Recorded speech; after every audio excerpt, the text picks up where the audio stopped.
प्रभु यीशु मसीह के सामर्थी नाम में हम मांगते हैं। तारीफ करो जोर से खुदाबंद। उत्पत्ति की पुस्तक उसका 46 और उसकी 31 से लेकर 34 आयत। तब यूसुफ ने अपने भाइयों और अपने पिता के घराने से कहा, मैं जाकर फिरौन को समाचार दूंगा कि मेरे भाई, मेरे पिता के सारे घराने के लोग जो कनान देश में रहते थे वो मेरे पास आ गए हैं। वे लोग चरवाहे हैं क्योंकि पशुओं को पालते आए हैं, इसलिए वे अपनी भेड़ बकरी गाय बैल और जो कुछ उनका है सब ले आए हैं। जब फिरौन तुमको बुला के पूछे कि तुम्हारा उद्यम, तुम्हारा बिजनेस क्या है, तब कहना कि तेरे दास छोटे होते से ही पशुओं को पालते आए हैं, वरन हमारे पुरखा भी ऐसा ही करते थे। इससे तुम गोशेन देश में रहने पाओगे क्योंकि सब चरवाहों से मिस्री लोग घृणा करते हैं।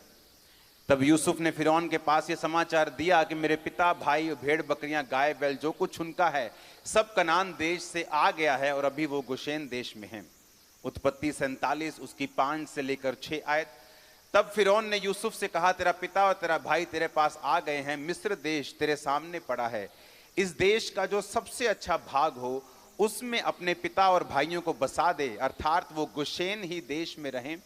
और यदि तू जानता हो तो उनमें से जो परिश्रमी पुरुष हैं उन्हें मेरे पशुओं के अधिकारी ठहरा दे। सब बोलो आमीन। अब 47 उत्पत्ति 11 और 12 आयत में लिखा, तब यूसुफ ने अपने पिता और भाइयों को बसा दिया और फिरौन की आज्ञा के अनुसार मिस्र के सबसे अच्छे से अच्छे भाग में अर्थात रामसेस नामक देश में भूमि देकर उनको सौंप दिया। और यूसुफ अपने पिता का, भाइयों का और पिता के सारे घराने का एक एक के बाल बच्चे के घराने की गिनती के अनुसार भोजन दिला दिलाकर उनका पालन पोषण करने लगा। आमीन। बाइबल कहती है कि जब यूसुफ ने अपने राजा को कहा कि मेरे बाप, मेरे बच्चे, जो मेरे सब परिवार है वो आ गया है, तो बाइबल कहती है कि उसने कहा कि तुम उनको बताना कि तुम्हारा बिजनेस क्या है। तुम्हारा बिजनेस है पशुओं को पालने का। लेकिन वचन ये कहता है कि मिस्री लोग जो थे वो पशु पालन से, चरवाहों से नफरत करते थे।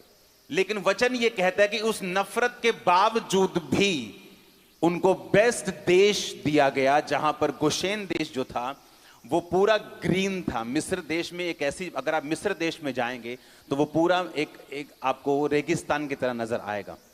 वहां एक नील नदी है जहां पर नील नदी के किनारे पे 97-95% पॉपुलेशन, और उस समय में तो 99% जो पॉपुलेशन थी वो नील नदी के किनारे रहती थी, और कोई रहने के लिए अच्छी जगह नहीं थी। और बाइबल कहती गोशेन देश जो था वो पूरी तरह से ग्रीनरी से भरा हुआ था।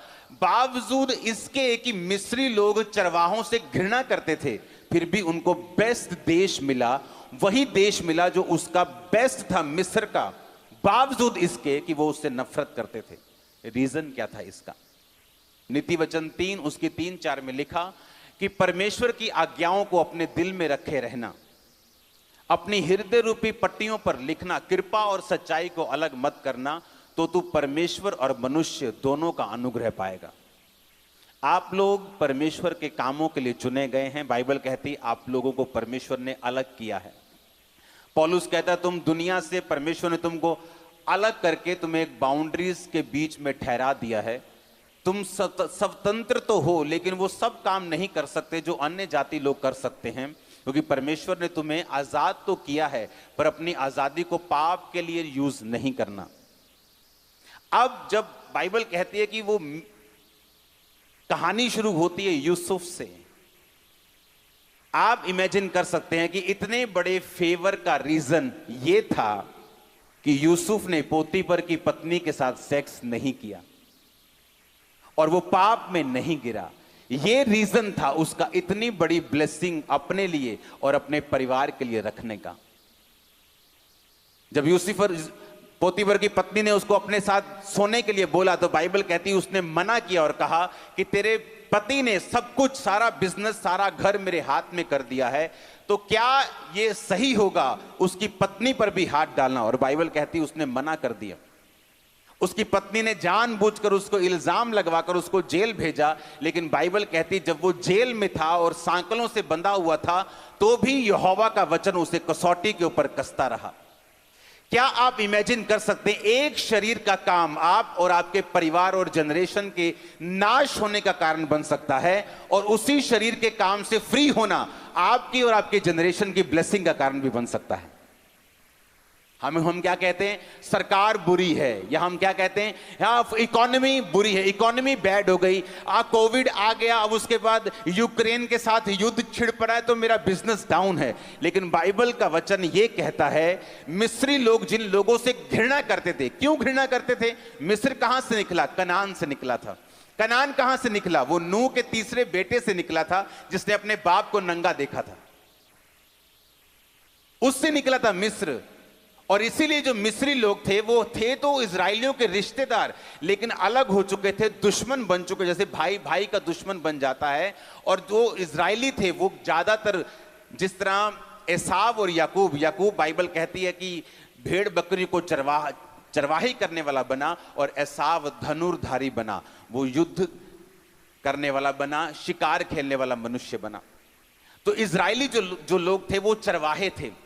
इसके बावजूद भी कि एक पूरा देश, उसका प्रधानमंत्री, उसका राजा, उसके लोग उनसे नफरत करने के बावजूद भी आप इमेजिन करो कि जब वो उस देश में जाते हैं तो बेस्ट पोर्शन उनको मिलता है। आपकी लाइफ में बेस्ट पोर्शन खुदा आपको देने के लिए तैयार है। मैंने कहा आप अपनी लाइफ में बेस्ट को देखने के लिए तैयार हो जाओ। बस एक काम करना है। यहां पे मैं आपको एक ही वचन देने के लिए आया हूं। यह वचन खुदावंद ने मुझे इस हफ्ते की शुरुआत से थोड़ा पहले दिया था, आज देने के लिए आप लोगों को।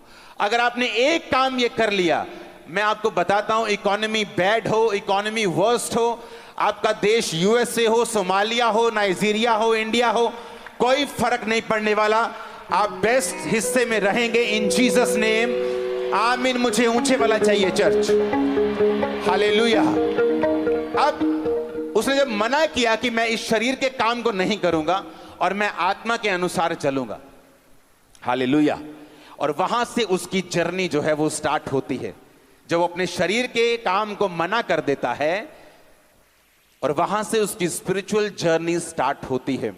यीशु मसीह ने कहा, जब तू मेरे वचनों के ऊपर चलेगा तो परमेश्वर और मनुष्य दोनों का ग्रेस तू पाएगा। आज आप जानते, आजकल का यूथ इतना कंफ्यूज क्यों है? क्योंकि पवित्रताई में नहीं है। आप जानते हैं आजकल का यूथ इतना ब्रेक क्यों है? इतनी अपॉर्चुनिटीज होने के बावजूद भी फाइनेंशियल स्ट्रगल क्यों है? क्योंकि पवित्रताई की कमी है लाइफ के अंदर। और जिस दिन ये कमी खत्म हुई, आप इमेजिन करो बाइबल क्या कहती है। आप जानते हैं, अगर आप इस स्टोरी को आगे पढ़ें, उत्पत्ति 47 उसकी 18 से 24 और 11 से 12 पढ़ें, तो वहां पे बाइबल कहती है, जब सारे देशों में अन्न खत्म हो गया तो सारे लोग यूसुफ के पास जाकर अन्न मांगने लगे। तो पहले यूसुफ ने भेड़ बकरियां, गाय बैल के बदले में उनको अन्न देना शुरू किया। जब वो भी खत्म हो गए तो वो फिर आए, कहते अब सब कुछ खत्म हो गया, अब क्या करें? कहते हमारे पास सिर्फ जमीन रहती है। तो वो अपनी जमीन दे देकर उससे अन्न खरीदने लगे। और बाइबल कहती है सारे मिस्र की जो धरती थी वो फिरौन की राजा की हो गई, गवर्नमेंट की हो गई। तो यूसुफ जो धर्मी था उसने कहा, हम तेरे से पूरी जमीन नहीं लेंगे, तुम ऐसा किया करो, जमीन अपने पास रखो, इसका 5 हिस्सा 20% जो है इसकी जमीन का तुम राजा को दिया करना और बाकी से अपना पेट पाला करना। समझ आई कि नहीं आई? लेकिन वहां एक वचन लिखा है, वहां लिखा है, याजकों की भूमि यूसुफ ने अपने पास नहीं रखी। जब याजक लोग अन्न लेने के लिए आते थे तो बाइबल कहती है यूसुफ ने उनकी भूमि उधार नहीं रखी। याजकों के लिए एक स्पेशल अरेंजमेंट था जो यूसुफ उनको देता था। बल्कि वचन यह कहता है कि मिस्र के राजा की मेज पर जो भोजन होता था वही याजकों की मेज के ऊपर होता था। अब मेरी बात को ध्यान से समझना। पहले हमने क्या देखा कि जो इजरायली थे, परमेश्वर ने उनको, नफरत करते थे वो लोग, उसके बावजूद उन्हीं लोगों में से बेस्ट दिया। हां के ना? अब दूसरा बाइबल कहती है जब पूरे देश में अकाल था, पूरी दुनिया में अकाल था, पर याजकों को तब भी कोई भी कमी नहीं थी। और यीशु मसीह के जी उठने के बाद वचन ये कहता है कि पहले याजक लोग सेवा करते थे, आप लोगों के लिए, मेरे लिए, विश्वासियों के लिए, बाइबल कहती है वो लहू को बहाते थे और सेवकाई करते थे, परमेश्वर के सामने जाते थे। लेकिन नया नियम ऐसा कहता है कि प्रभु यीशु मसीह ने एक ही बार में अपने लहू को बहाकर हमारा महायाजक बनकर और हम सबको राजा और याजक बनाकर इस दुनिया के ऊपर रखा है। अब बाइबल के मुताबिक जो याजक लोग हैं वो आप खुद हैं, क्योंकि आपको पाप माफ करवाने के लिए अब मेरे पास आने की जरूरत नहीं है। आप अपने घर बैठकर खुदा से कह सकते हैं, खुदावन मेरे पाप को माफ कर, मैं क्षमा मांगता हूं, मैं तौबा करता हूं, तौबा करती हूं, नेक्स्ट टाइम मैं ये काम कभी नहीं करूंगा। बाइबल कहती है आप माफ हो जाते हैं। और वचन ये कहता है कि आप खुद एक याजक हैं, और वचन ये कहता है आप राजा हैं। प्रकाशित वाक्य 1 उसकी 5 और 6 आयत अगर आप पढ़ेंगे आपको यह वचन समझ आएगा। इसका मतलब क्या, जब पुराने नियम में याजकों की भूमि नहीं गई, जबकि पूरी दुनिया की भूमि खत्म हो रही थी, कोई देश बचा नहीं था, कोई परिवार बचा नहीं था, अमीर से लेके गरीब हर बंदा अनमोल लेने के लिए अपना सब कुछ बेच रहा था, क्योंकि वचन कहता है कि 7 साल ऐसा अकाल पड़ा जो पृथ्वी के ऊपर कभी नहीं पड़ा था। कोई रेडी नहीं था कोविड के लिए, कोई रेडी नहीं था। रेडी था कोई रेडी नहीं था। कोविड जैसे ही आया, बड़े बड़े देश जो बड़ी बड़ी पिक्चरें निकालते 20-20 हजार करोड़ की, सुपरमैन इधर जा रहा है, सुपरमैन इधर जा रहा है, कहां गए सारे सुपरमैन? गायब हो गए थे उस दिन।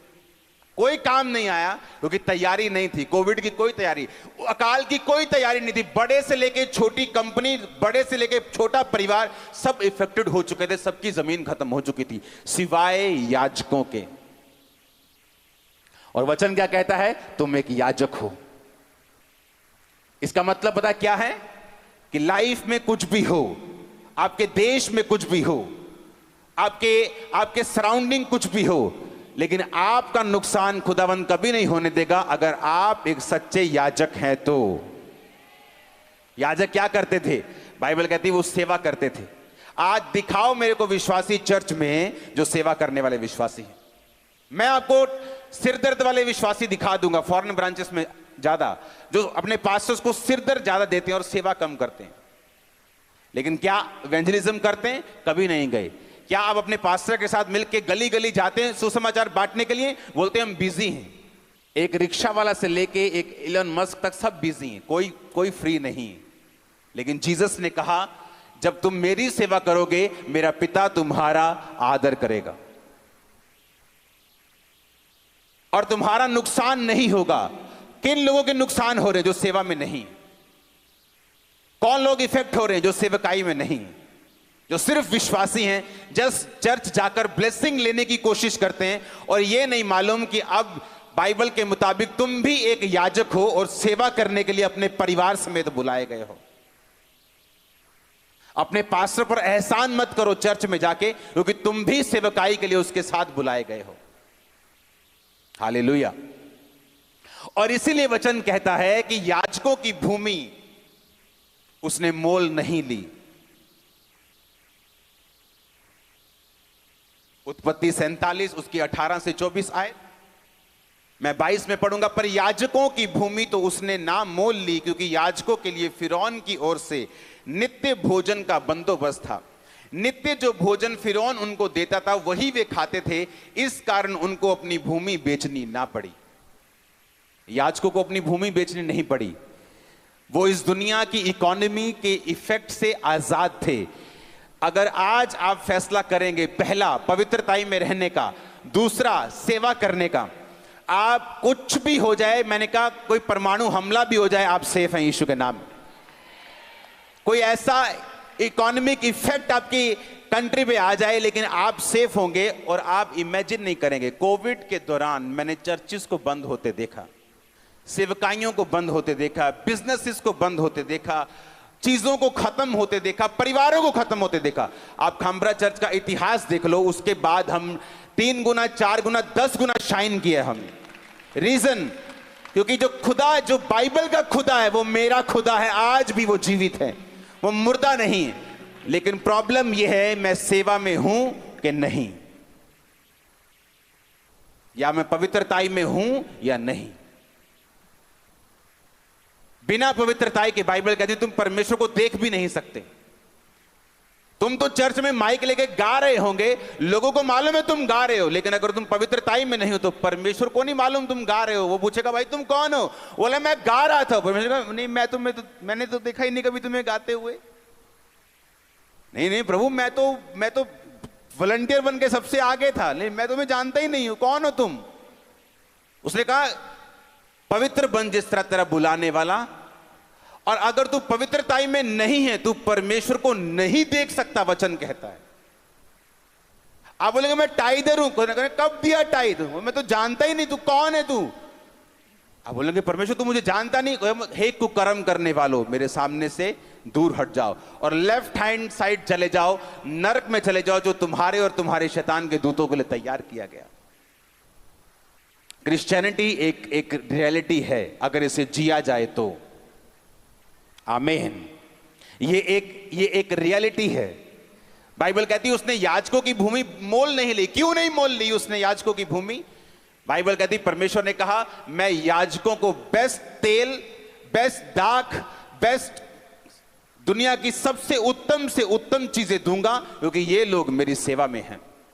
क्या कहा था जीसस क्राइस्ट ने 500 लोगों को जीवित स्वर्ग पे जाने से पहले? जाओ और सुसमाचार सुनाओ। क्या उसने प्रेरितों को बोला? क्या उसने अकेला पास्टर्स को बोला? उसने सबको बोला जाओ और सुसमाचार सुनाओ। तो क्या आप जीसस की कमांड को पूरा कर रहे हो या नहीं कर रहे हो?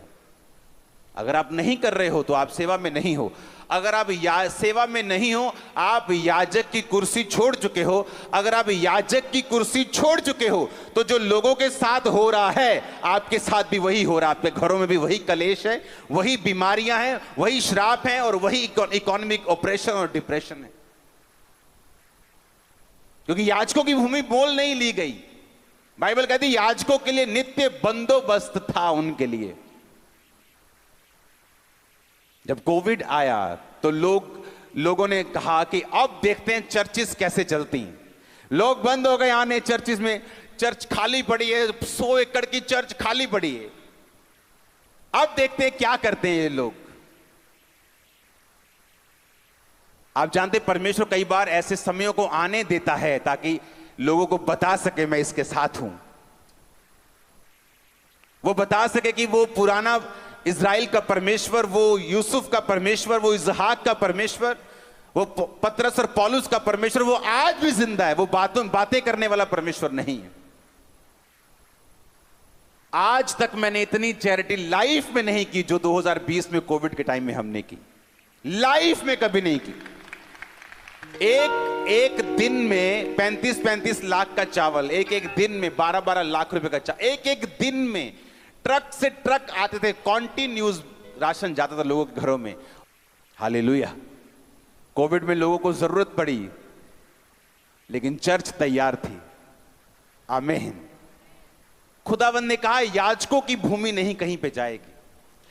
फिरौन की ओर से नित्य बंदोबस्त था। एक दुश्मन के हाथ से परमेश्वर ने बंदोबस्त किया। पूरे इज़राइल में अकाल पड़ा। परमेश्वर ने कहा एलिया जा और करीत नामक नाले में छुप जा, वहां कौवे तेरे को खाना खिलाएंगे। कौवा चुराने वाला जीव है। खाना किसी ढाबे पे मौजूद नहीं था, इतना अकाल था। बाइबल कहती है एक मुट्ठी आटा, एक बोरी आटे के लिए लड़ाइयां हो रही थी लोगों में।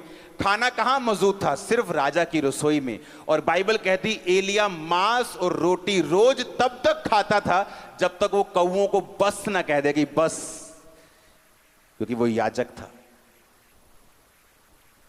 याजकों के लिए परमेश्वर का इंतजाम ऐसा है जैसा आम लोगों के लिए नहीं है। तो क्या आप सेवा में हैं? क्या आपका परिवार सेवा में है? क्या आपका फाइनेंस सेवा में लगा हुआ है? क्या आपके बच्चे सेवकाई में हैं? क्या आप सुसमाचार दे रहे हैं या नहीं? क्योंकि इसमें आपका फायदा है, परमेश्वर का नहीं। आमीन।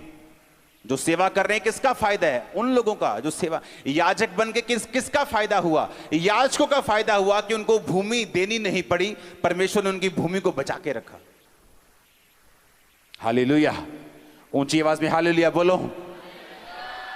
अगर आज आप फेथ करके जाएंगे परमेश्वर मैं अपनी लाइफ को पवित्रताई में, अलगताई में, सेवकाई में रखूंगा। मैं अपने शरीर को शैतान को नहीं दूंगा। एक शरीर का काम, सिर्फ एक, आदम को कहां तक लेके गया? सिर्फ एक शरीर का काम जो यूसुफ ने मना कर दिया, उसको वो कहां तक लेके गया? बाइबल कहती है कि तुम शरीर के अनुसार चलोगे तो मरोगे, आत्मा के अनुसार चलोगे तो जियोगे। सारी सेवकाई, सारी क्रिश्चियन लाइफ इस बात पे डिपेंड करती है कि आप अपने शरीर को कितना फीड करते हैं, पाप से कितना दूर रहते हैं, आप परमेश्वर के साथ कितना अलगताई में रहते हैं, कितना सेवकाई में रहते हैं, परमेश्वर के साथ कितना जुड़े रहते हैं। परमेश्वर ने कहा, जब तू मेरी सेवा करेगा, मेरा बाप तेरा आदर करेगा। और जब परमेश्वर आदर करने पे आता है, वो जबरदस्त करता है। आज क्यों फैमिलीज सेटिस्फैक्शन में नहीं, सेटिस्फाइड नहीं? क्योंकि उन्होंने खुदा को कभी सेटिस्फाइड नहीं किया। एक का मुंह इधर, एक का मुंह उधर, क्योंकि तुम्हारा मुंह भी परमेश्वर से दूर है, इसलिए तुम्हारे हस्बैंड का मुंह भी तुमसे दूर है। तुमने परमेश्वर से बेवफाई की है, दुनिया ने तुमसे, तुम्हारे साथ की। जो तुमने खुदा की लाइफ में बोया है, वो तुमने काटा है। उसने कहा, अगर तुम याजक हो, वो ये भी ध्यान रखता तुम्हारा पार्टनर कौन है, वो तुम्हें चॉइस करने में हेल्प करेगा। अगर तुम याजक हो और पवित्रताई में चल रहे हो, वो ध्यान रखेगा तुम कौन सा कैरियर चुनते हो, वो ध्यान रखेगा कि तुम सफल हो जिधर तुम जाओ, जिस जगह पर तुम जाओ। आमीन। हमें लगता है परमेश्वर बड़ी बातों की परवाह नहीं करता। बाइबल कहती वो छोटी से छोटी बात की भी तुम्हारी चिंता करता है। एक मां को चिंता होती है किस कलर के कपड़े अपने बच्चों को डलवाने हैं। बाइबल कहती है परमेश्वर तुम्हारी छोटी से छोटी बात की भी चिंता करता है। आमीन। इसलिए वचन कहता है कि याजकों की भूमि कहीं नहीं गई। क्यों नहीं गई? क्योंकि फिरौन की ओर से नित्य बंदोबस्त था। इमेजिन करो, जिन लोगों से नफरत करते थे, वो चरवाहों से स्पेशल नफरत करते थे, और उन्हीं को कह रहे हैं कि तुम्हें बेस्ट से बेस्ट देश मिस्र का हम देंगे। वहां पे जाओ, अपने भेड़ बकरियों को चराओ, वहीं पे रहो, बेस्ट हिस्सा इस देश का मैं तुम्हें देता हूं। क्यों? क्योंकि यूसुफ ने एक बीज बोया था कि बाइबल कहती वो हिला नहीं। उसने अपने शरीर के सामने आत्मसमर्पण नहीं किया, अपनी इच्छाओं की पूर्ति नहीं की, अपनी काम की पूर्ति नहीं की, बल्कि परमेश्वर में बना रहा, टिका रहा, खड़ा रहा और अड़ा रहा। आज मेरी प्रेयर है कि खुदावन आपके यूथ को, आपके लोगों को पवित्रताई के ऊपर चलने की ताकत और सामर्थ्य, और आपका परिवार और आपके लोग सेम ना हो। आमीन। ऊंचा तो ये आशीष आपकी है। ऊंची आवाज में 7 बार बोलो आमीन। मेरा बिलीव है आप लोग इस बात को ध्यान से समझेंगे। आमीन। ये किस तरह से यूसुफ ने बरकत को पाया, किस तरह से उसने फिरौन के आंखों में फेवर को पाया। परमेश्वर ने कहा, जब तुम मेरी आज्ञाओं को अपने पट्टियों पर, हृदय पर लिख लेगा, तो परमेश्वर और मनुष्य दोनों का अनुग्रह पाएगा। दोनों की ग्रेस तेरे पे होगी।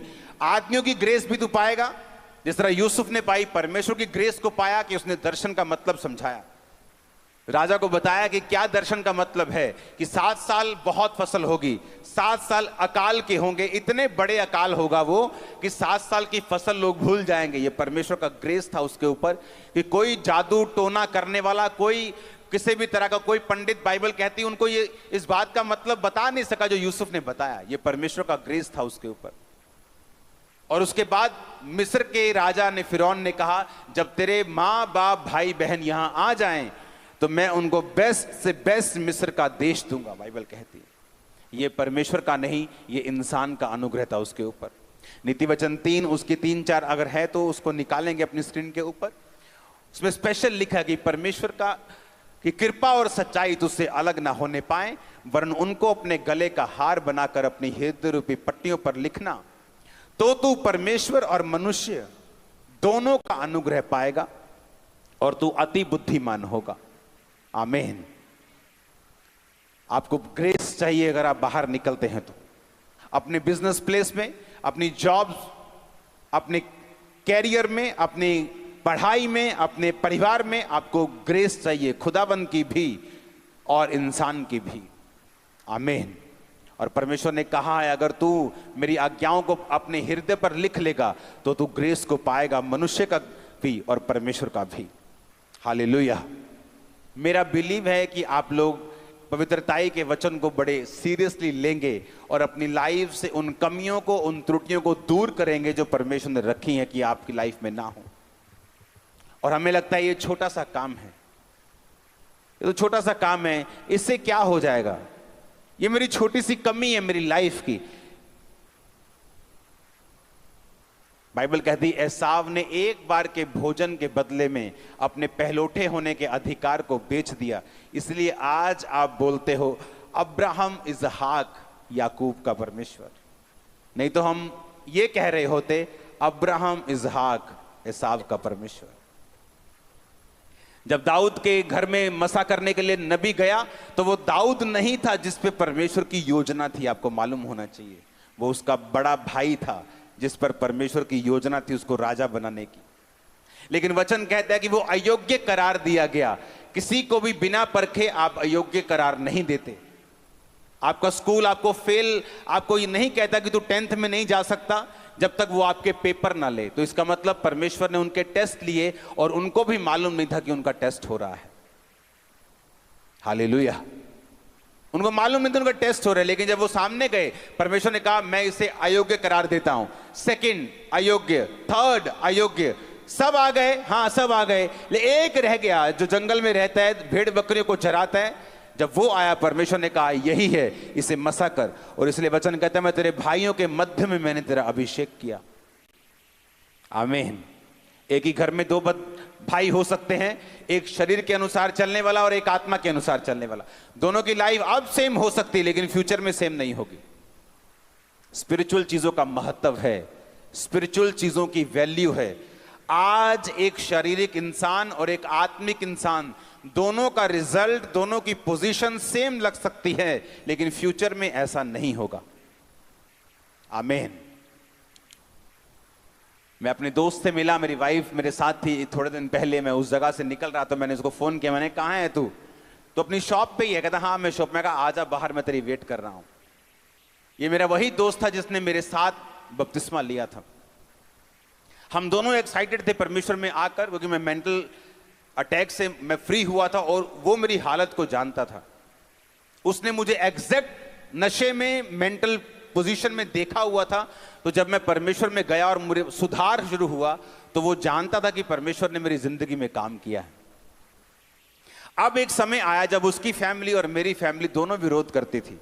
इतना विरोध करती थी, बोलते थे कि तुम्हारे पास्टर को पास्टर के घर जाकर पीट के आएंगे, हम मार के आएंगे उसको। क्योंकि मेरी सारी फैमिली जो है वो अभी भी, कुछ रिश्तेदार अभी भी हिंदू हैं, तो वो बोलते कि तेरे को उसको मार के आएंगे, पीट के आएंगे, तेरे को भी घड़ीस के आएंगे, तो अपने धर्म में वापस आएगा।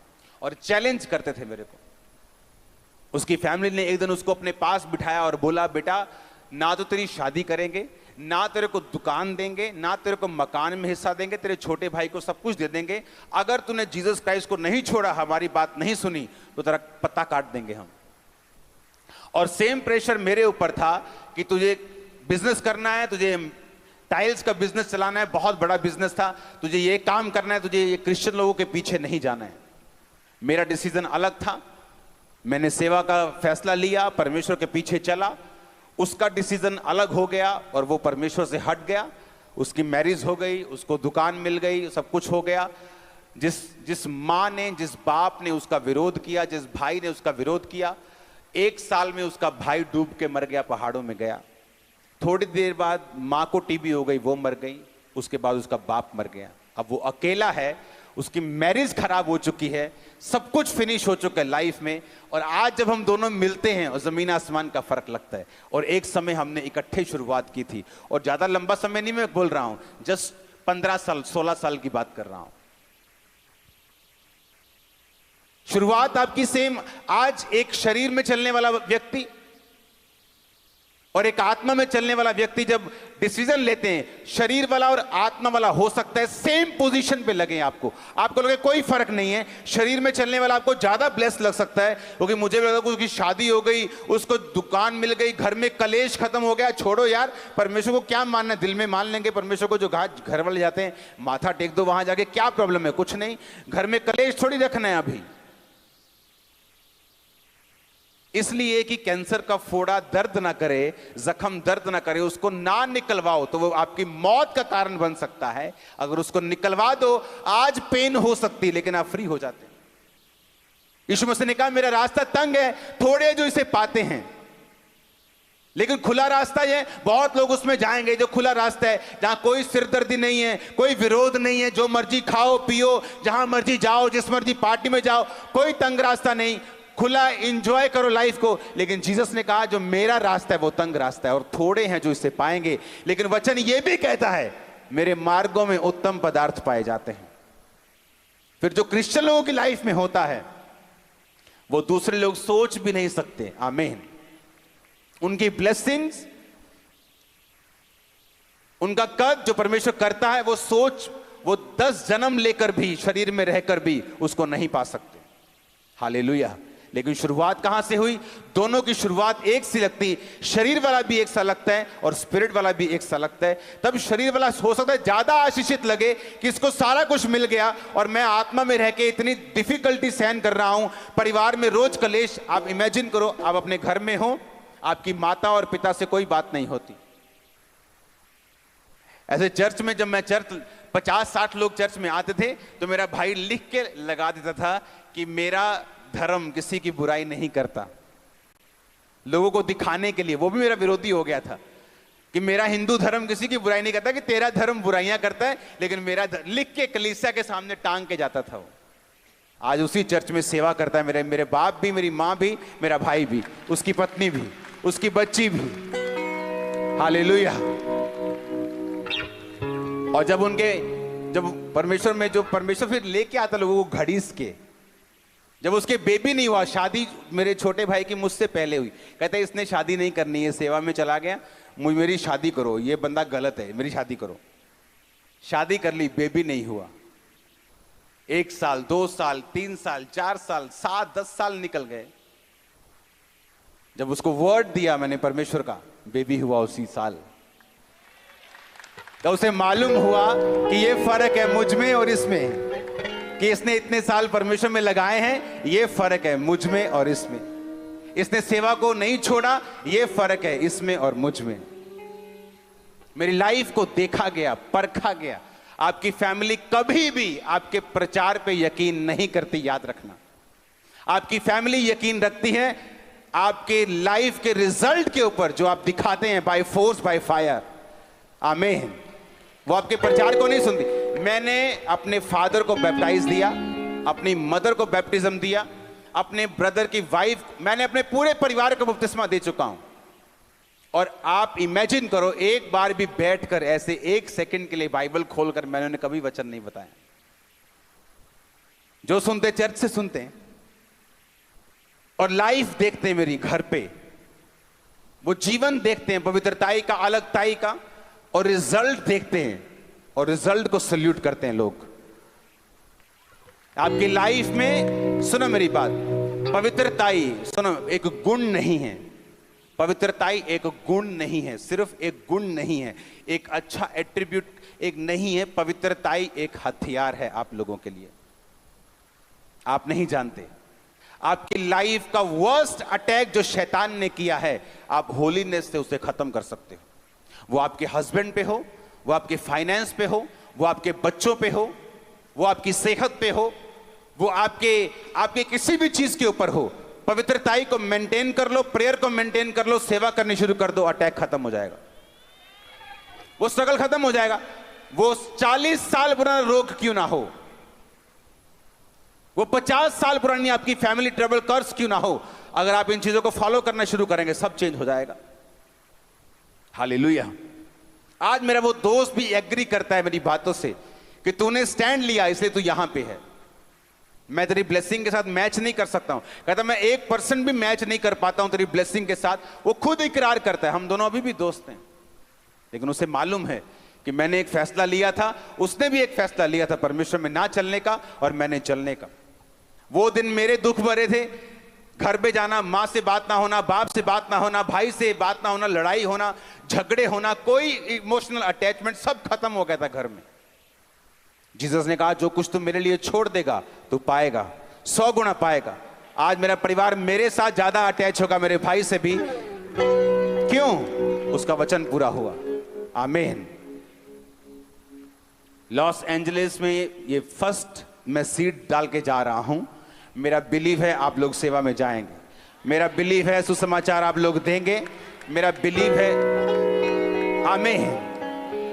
लोग यहां सुसमाचार देने की आदत नहीं, इसलिए मैं जहां पे मेरी ब्रांच ना हो मैं क्रूसेड नहीं करता हूं, क्योंकि लोगों को सुसमाचार देने की आदत नहीं है। जो लोग ब्रांच से बाहर अगर वो क्रूसेड करवाएं, वो कभी भी इतना सुसमाचार नहीं कर पाते जितना मेरी ब्रांच कर पाती। हालेलुया। क्योंकि आपको सिखाना है लोगों को कि अगर आप सुसमाचार देंगे, अगर आप सेवा में जाएंगे, आप प्रोटेक्टेड रहेंगे, आप ब्लेस्ड रहेंगे। आप खामबरा में टेस्टिमनीज को सुनते हैं, आप amazing testimonies, hundreds of testimonies her Sunday her Thursday होती। रीजन क्या? उन लोगों को लगाया है मैंने सेवकाई में, उनके परिवारों को लगाया है सेवकाई में। क्योंकि जब आप सेवकाई में होते हैं, पास्टर्स को भी आसानी होती है आपकी लाइफ में हीलिंग करने के लिए, डिलीवरेंस करने के लिए, आपकी लाइफ में बरकत को रिलीज करने के लिए उनको भी आसानी होती है कि आप परमेश्वर के वचन के ऊपर खड़े हैं। आमीन। आप गर्म है तो अगर हथौड़ा पड़ेगा तो जल्दी शेप में आ जाएंगे आप, लेकिन अगर आप ठंडे हैं तो पास्टर हथौड़े मार मार के थक जाएगा, और उसका भी विश्वास आप एक दिन खत्म कर दोगे, जो आज चर्चिस में हो रहा है। हालेलुया। मेरा बिलीव है आप लोग सेवा करेंगे, आज एंजल्स आपको टच करेंगे, अनॉइंटिंग आपको छुएगी, आप सेम नहीं होंगे। अपने परिवारों समेत यीशु मसीह के सामर्थी नाम में आमीन हो। चाहिए बरकत आपकी है। Hallelujah, hallelujah. आपने तो वचन पढ़ा है, मैंने पूरा होते देखा है। वो सरकारें जो क्रिश्चियन लोगों से नफरत करती हैं, मैंने उसका फेवर पाया है इंडिया में।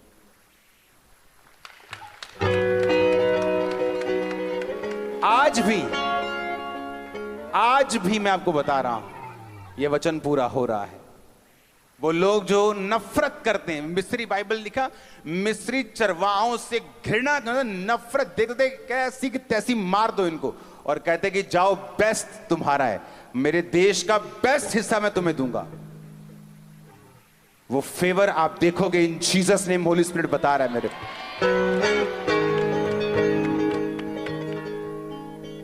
एक बंदा जो नफरत करता है मिस्री इजराइलियों से, चरवाहों से जो घृणा करते, बाइबल कहती है नफरत, हेट करते थे उनको, और कह रहे भाई साहब आ जाओ, मिस्र देश में बेस्ट गोशेन देश, हरी चारगाहियों से भरा हुआ तुम्हें देता हूं, मेरे पशु भी तुम रख लो, अधिकारी बन जाओ मेरे पशुओं के, मेरे बिजनेस में पार्टनर बन जाओ।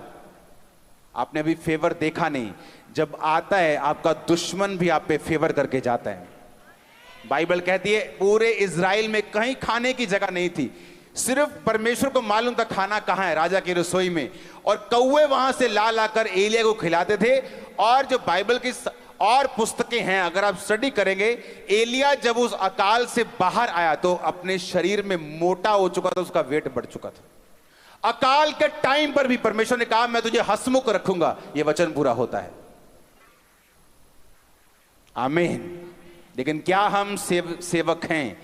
क्या हम सेवकाई में हैं? क्या हम परमेश्वर के कामों को कर रहे हैं? क्या हम अलगताई में हैं? क्या पवित्रताई में हैं? क्या परमेश्वर के वचनों को हम वो आदर देते हैं जो हमें देना चाहिए? अगर हम देते हैं तो तैयार रहो फेवर लेने के लिए, तैयार रहो नुकसान से बाहर आने के लिए, तैयार रहो नए ग्रेस को, नए अनुग्रह को देखने के लिए खुदाबंद के, तैयार रहो अपने परिवार को बचता हुआ देखने के लिए यीशु मसीह के नाम में। हालेलुया। यीशु मसीह ने क्या कहा? उसने कहा तू बच, तेरा घराना बचाया जाएगा। कौन बचा पहले? यूसुफ बचा।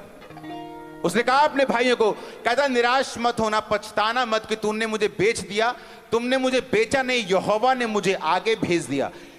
धर्मी के ऊपर मुसीबत आई, बाकी पापियों पे नहीं आई। कहते मैं इसलिए आगे आया हूं कि इस देश में आऊं, इसका अन्न बचाऊं और फिर तुमको बचाऊं। तू बच, तेरा घराना बचाया जाएगा। रूबेन अपना घराना नहीं बचा सका, क्यों? बाइबल कहती है अपने पिता की पत्नी के साथ उसने व्यभिचार किया, अपनी स्टेप मदर के साथ वो सोया। इसलिए बाइबल कहती परमेश्वर ने उसे अपना घराना बचाने के लिए इस्तेमाल नहीं किया। और याकूब ने कहा रूबेन तू दूसरों से श्रेष्ठ नहीं होगा, क्योंकि तू एक व्यभिचारी जन है। एक क्रिश्चियन है, लेकिन वो भी आम लोगों के जैसे सब कुछ कर रहा है। क्यों? क्योंकि लाइफ में पाप है उसके। अगर पाप नहीं है वो इफेक्टिव होगा, वो होगा आज नहीं तो कल होगा। उसने कहा रूबेन तू लोगों से श्रेष्ठ नहीं हो पाएगा, आम लोग जैसे जीते तू भी जिएगा, क्योंकि तूने अपने पिता के बिछोने को अशुद्ध किया है। और यूसुफ, बाइबल कहती वो बचा और उसका घराना बचाया जाएगा। आज लोग चर्च में आते बोलते मेरी पत्नी बचाई जाए, मेरा बच्चा आ जाए, मेरे माँ बाप आ जाए। मैं उनको बोलता हूं तू बच पहले,